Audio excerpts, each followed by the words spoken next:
الکریم اما بعد فاعوذ باللہ من الشیطان الرجیم بسم اللہ الرحمن الرحیم رب اشرح لی صدری ویسر لی امری واحلل عقدۃ من لسانی یفقہوا قولی۔ ہماری آج کی گفتگو کا موضوع ہے صبر و برداشت۔ دنیا کی زندگی میں کوئی انسان بھی رنج و غم، مصیبت و تکلیف، آفت و ناکامی اور نقصان سے بے خوف نہیں رہ سکتا۔ ہر انسان پر کسی نہ کسی وقت ایسی چیز آتی ہی ہے جو اسے ناگوار ہوتی ہے، جو اسے ناپسند ہوتی ہے، اور یوں بسا اوقات انسان کو ناپسندیدہ حالات میں ڈال کر اس کی آزمائش کی جاتی ہے۔ قرآن پاک میں اللہ تعالیٰ فرماتے ہیں وَنَبْلُوكُمْ بِالْخَيْرِ وَالشَّرِّ فِتْنَةً، ہم تمہیں اچھے برے حال میں مبتلا کر کے تمہاری آزمائش کریں گے۔ ایک اور جگہ پر فرمایا خَلَقَ الْمَوْتَ وَالْحَيَاةَ لِيَبْلُوَكُمْ أَيُّكُمْ أَحْسَنُ عَمَلًا، اس نے موت اور زندگی کو بنایا تاکہ وہ تمہارا امتحان لے کر دیکھے، تمہیں آزما کر دیکھے کہ تم میں اچھے کام کون کرتا ہے۔ اچھے وقت میں، اچھے حالات میں اچھا بننا، موافق ماحول میں، خوشگوار حالات میں، یہ مشکل نہیں ہوتا، لیکن اس وقت اچھا بن کے دکھانا جب انسان پر ایسے حالات آئیں جو اس کے لیے تکلیف اور پریشانی کا باعث ہوں، اس کی مرضی کے مطابق نہ ہوں۔ ایسے میں ہی کسی انسان کا صحیح طور پر پتہ چلتا ہے کہ وہ دراصل کیسا انسان ہے۔ اب جب بھی کوئی مشکل آتی ہے یا مصیبت آتی ہے تو اس وقت انسان کے سامنے دو راستے ہوتے ہیں۔ ایک تو یہ کہ اس مشکل یا مصیبت کا صحیح طور پر مقابلہ کرے، اس میں مثبت رویہ اختیار کرے، صبر سے کام لے، اور دوسرا راستہ یہ کہ انسان اس پر چیخے چلائے، پریشان ہو، حواس کھو بیٹھے، مایوسی کا شکار ہو۔ اب ان دونوں راستوں کو دیکھ کر آپ خود فیصلہ کر سکتے ہیں کہ کون سا راستہ آپ کے حق میں زیادہ مفید ہو سکتا ہے۔ کسی بھی آنے والی مشکل یا آزمائش کو اگر انسان رب کا فیصلہ سمجھ کر قبول کر لیتا ہے تو اس صورت میں انسان کے اندر صبر آ جاتا ہے، اور اگر انسان مایوس ہوتا ہے، اس فیصلے کو قبول نہیں کرتا، اللہ سے ناراض ہوتا ہے، تو حاصل کچھ بھی نہیں ہوتا، اس اجر کو بھی چھوڑ بیٹھتا ہے جو صبر کی صورت میں اسے اس مصیبت پر مل سکتا تھا، اس سے بھی ہاتھ دھو بیٹھتا ہے، اور دوسری طرف مسئلہ حل بھی نہیں ہوتا۔ اس کے برعکس جو لوگ مصیبت پر صبر کرتے ہیں ان کے بارے میں قرآن پاک میں آتا ہے وَبَشِّرِ الصَّابِرِينَ الَّذِينَ إِذَا أَصَابَتْهُمْ مُصِيبَةٌ قَالُوا إِنَّا لِلَّهِ وَإِنَّا إِلَيْهِ رَاجِعُونَ أُولَئِكَ عَلَيْهِمْ صَلَوَاتٌ مِّن رَّبِّهِمْ وَرَحْمَةٌ وَأُولَئِكَ هُمُ الْمُهْتَدُونَ، اور خوشخبری ان لوگوں کو دیجیے جو مصیبت پر صبر کرتے ہیں اور کہتے ہیں کہ ہم اللہ کے ہیں اور اللہ ہی کی طرف ہمیں واپس جانا ہے۔ ان لوگوں پر ان کے رب کی طرف سے بڑی عنایات ہوں گی اور اس کی رحمت ہوگی، اور ایسے ہی لوگ راہ ہدایت پر ہوتے ہیں۔ گویا مصیبت کے وقت صبر کرنے والا اللہ تعالیٰ کی خاص رحمت اور عنایت کا مستحق ہو جاتا ہے۔ یہاں ایک سوال یہ پیدا ہوتا ہے کہ اگر انسان اللہ تعالیٰ کا محبوب ہے اور اللہ تعالیٰ اپنے بندوں سے پیار کرتا ہے تو پھر انہیں مشکل میں کیوں ڈالتا ہے، ان کا امتحان کیوں لیتا ہے؟ تو بات یہ ہے کہ دنیا میں بھی امتحان کے بغیر انسان کی اصل قدر و قیمت سامنے نہیں آتی۔ مثلاً ایک ماں اپنے بچے سے پیار کرتی ہے لیکن اس کو اسکول بھیجتی ہے. جب امتحان کا وقت آتا ہے تو گھر نہیں بٹھا لیتی, امتحان کے لیے بھیجتی ہے تیار کر کے. اور امتحان سے جب بچہ گزرتا ہے تو ہی وہ پہچانتا ہے کہ اب وہ کس قابل ہے. کامیابی امتحان کے بعد ہی آتی, بغیر امتحان کے تو کامیابی کا تصور ہی نہیں. اسی طرح ہم دیکھتے ہیں کہ دنیا کی تاریخ میں جس طرح کے بھی لوگ آئے, خواہ وہ نیک آئے یا بد آئے, اچھے یا برے, انبیاء اور صالحین تھے یا فاسقین و فجار تھے, آزمائشیں ہر ایک کی زندگی میں آئیں. اس دنیا میں سب کو امتحانوں سے گزرنا پڑا. ہاں, یہ فرق ضرور ہے کہ اللہ کے پیاروں نے اللہ کی طرف سے آئے ہوئے امتحان پر کبھی شکوہ نہیں کیا, بے صبری سے اور جلد بازی سے کام نہیں کیا, بلکہ اس کے برعکس صبر سے کام لیا. نبی صلی اللہ علیہ وسلم نے فرمایا کہ اذا احب اللہ قوما, جب اللہ کسی قوم سے, کسی گروہ سے محبت کرتا ہے, ابتلاہم, تو ان کو آزما لیتا ہے. گویا آزمائش اللہ کی طرف سے کسی ناراضگی کی علامت ہی نہیں, بلکہ بسا اوقات وہ اس کی محبت کی علامت ہوتی ہے.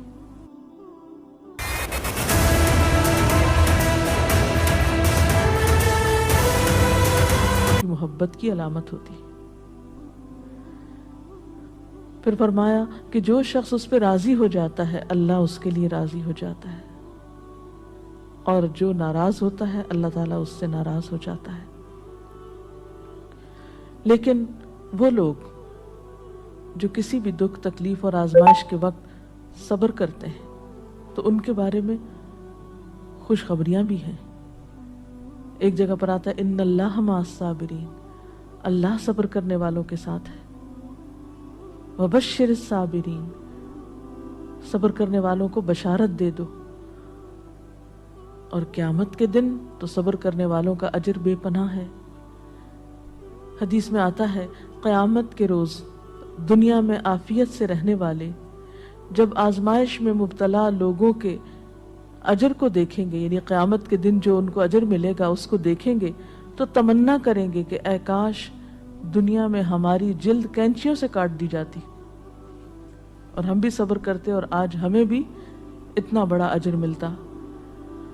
اور اس کے علاوہ جو بھی مصیبت, تکلیف, حتیٰ کہ کانٹا بھی چبھتا ہے بندہ مومن کو, تو اللہ تعالیٰ اس کے بدلے میں بھی انسان کے گناہ معاف کرتا رہتا ہے. اس لیے کبھی بھی اس بات پر پریشان نہیں ہونا چاہیے کہ کوئی مصیبت جو آ گئی تو یہ شاید اللہ تعالیٰ کی ناراضگی ہی کا ذریعہ ہے. نہیں, اسی پریشانی میں آپ اللہ کی رضا کو بھی پا سکتے ہیں. نبی صلی اللہ علیہ وسلم نے فرمایا جس مسلمان کو کوئی قلبی اذیت, جسمانی تکلیف, بیماری, رنج, دکھ, غم, کچھ بھی جو پہنچتا ہے, حتیٰ کہ اگر اسے کانٹا بھی چبھ جاتا ہے اور وہ اس پہ صبر کرتا ہے, تو اللہ تعالیٰ اس کے بدلے اس کے گناہوں کو معاف کر دیتا ہے. اس لیے تکلیف مانگنی تو نہیں چاہیے, عافیت کی دعا پسندیدہ ترین دعاؤں میں سے ہے, لیکن اگر تکلیف آ جائے تو اس پر واویلا نہیں کرنا چاہیے, اس کو اللہ کا فیصلہ سمجھ کر قبول کر لینا چاہیے اور اس وقت صبر سے کام لینا چاہیے. اب سوال یہ پیدا ہوتا ہے کہ صبر کیا کیسے جائے, تو اس کے لیے شعوری کوشش کی ضرورت ہوتی ہے. حدیث پاک میں آتا ہے من یتصبر یصبرہ اللہ, جو صبر کرے گا اس کو اللہ صبر دے دے گا. تو گویا سب سے پہلے نیت اور ارادے کی ضرورت ہے, اللہ کے فیصلے کو قبول کرنا, ایکسپٹ کر لینا کہ جو ہونا تھا ہو گیا, آپ اسے تبدیل نہیں اب کر سکتے.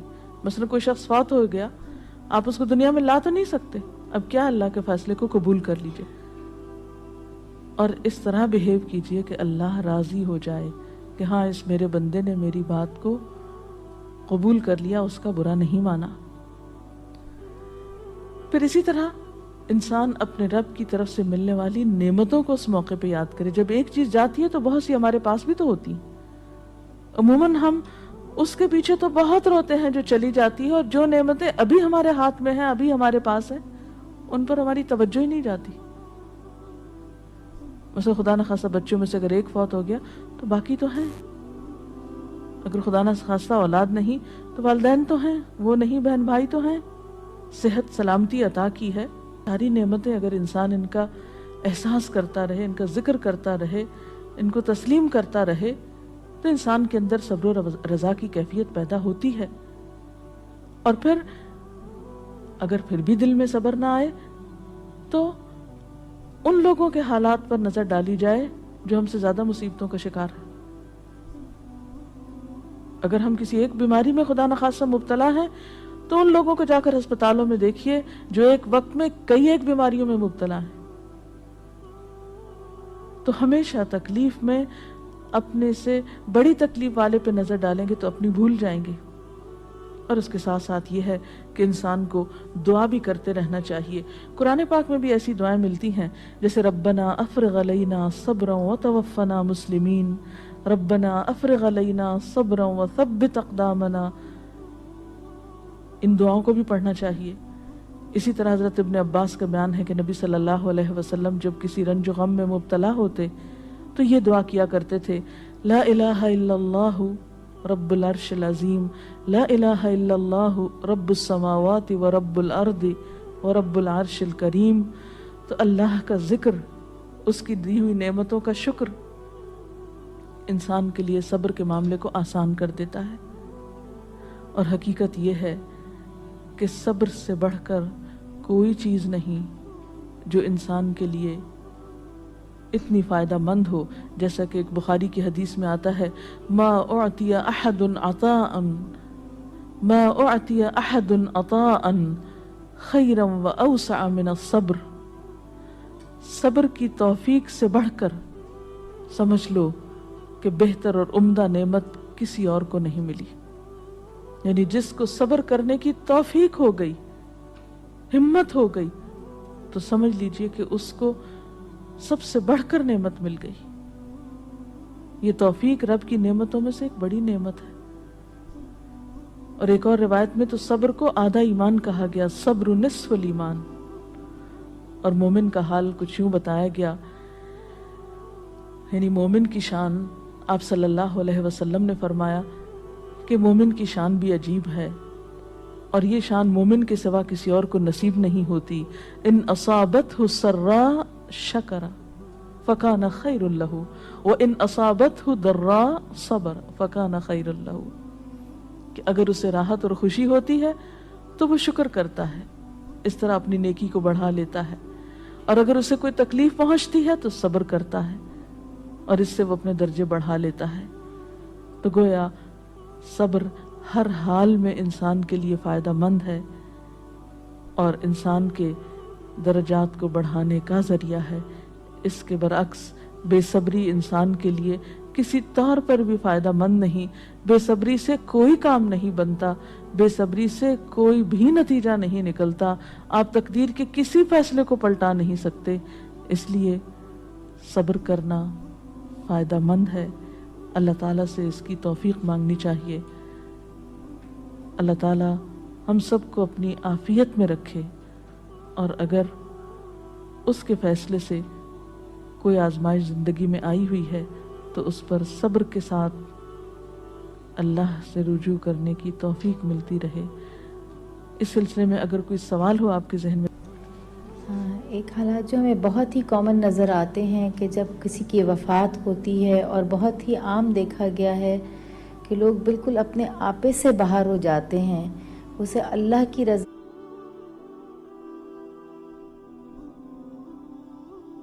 اللہ کا وقت جانے والے کا کوئی بالکل انہیں صرف اپنا غم کہ ہم سے یہ چھٹ گیا، اور اتنی استغفر اللہ غلط باتیں کہتے ہیں ان موقعوں پر، اور جب انہیں کوئی سمجھانا چاہے تو وہ اس مینٹل سٹیٹ میں، اس مینٹل فریم آف مائنڈ میں ہوتے نہیں کہ کسی کی بات سننا چاہیں، اور وہ بالکل صبر کا دامن چھوڑے ہوئے ہوتے ہیں۔ تو اس طریقے سے ان ماحول میں لوگوں کو کیسے ڈیل کیا جائے؟ ایسے سب لوگ اپنے بارے میں سوچیں کہ ان کی اس بے صبری نے ان کو کیا دیا، کیا اللہ کا فیصلہ پلٹ گیا، کیا اس بے صبری سے انہیں کوئی اجر ملا، کیا ان کی اس بے صبری سے دوسروں کو کوئی راحت ملی، جب انسان بے صبری سے کام لیتا ہے تو وہ نہ صرف یہ کہ خود کو پریشان کرتا ہے بلکہ اپنے آس پاس کے لوگوں کے لیے ایک اذیت کا سبب بن جاتا ہے، ان پہ ایک بوجھ بن جاتا ہے، پھر بعض اوقات زبان سے ایسی ناروا باتیں نکالتا ہے کہ اللہ تعالیٰ کو ناراض کر دیتا ہے۔ حالانکہ دیکھا جائے تو ان ساری چیزوں کے نتیجے میں سوائے خسارے اور ناکامی کے کچھ حاصل نہیں ہوتا۔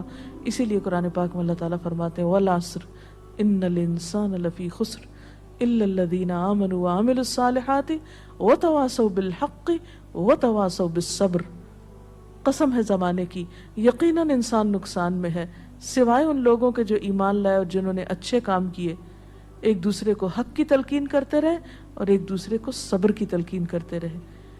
تو خواہ تکلیف میں مبتلا شخص چیخنا پکارنا کرے، پھر بھی آس پاس کے لوگوں پر لازم ہے کہ وہ کسی نہ کسی طریقے سے اسے صبر کی طرف لے آئیں، اس لیے کہ صبر کے علاوہ اور کوئی دوا ہے ہی نہیں ایسے لوگوں کی۔ میم صبر کا مطلب کیا ہے؟ صبر کرنا کیا ہوتا ہے؟ صبر کا معنی ہوتا ہے اپنے آپ کو روک لینا، یعنی نیگیٹو ریئیکشن سے روکنا، منفی رویے سے روکنا، ناپسندیدہ حالات میں ناپسندیدہ طرز عمل سے خود کو روکنا، اور ایسے موقع پر ہمت اور دلیری سے کام لیتے ہوئے وہ طریقہ اور وہ طرز عمل اختیار کرنا جو اللہ تعالیٰ کی رضا کا باعث بنے۔ انسان اسفل سافلین میں نہ جا گرے، اپنے درجے سے انسانیت سے نیچے نہ اترے، اپنی زبان اپنے طرز عمل سے کوئی ایسا مظاہرہ نہ کرے جو انسانیت کے خلاف ہو، ایک مسلمان کی شان کے خلاف ہو، جو اللہ کو ناراض کرنے والا ہو۔ اسی رویے کا نام صبر ہے۔ رسول اللہ صلی اللہ علیہ وسلم کی زندگی سے میڈم کوئی مثال بتائیں جب ان کو کوئی بہت بڑا لاس ہوا ہو یا کوئی ان سے بچھڑ گیا ہو تو ان کا کیا رد عمل ہوتا تھا؟ اس میں ہم بے شمار مثالیں دیکھتے ہیں۔ مثلاً آپ دیکھتے ہیں کہ سفر طائف کے موقع پر جب آپ صلی اللہ علیہ وسلم کو لوگوں نے پتھروں سے مارا، آپ پہ آوازیں کسے، آپ نے ان کو بد دعا تک نہیں دی، خاموشی اختیار کی، پیدل چلتے آئے، پھر ایک باغ میں آ کر آپ نے آرام فرمایا۔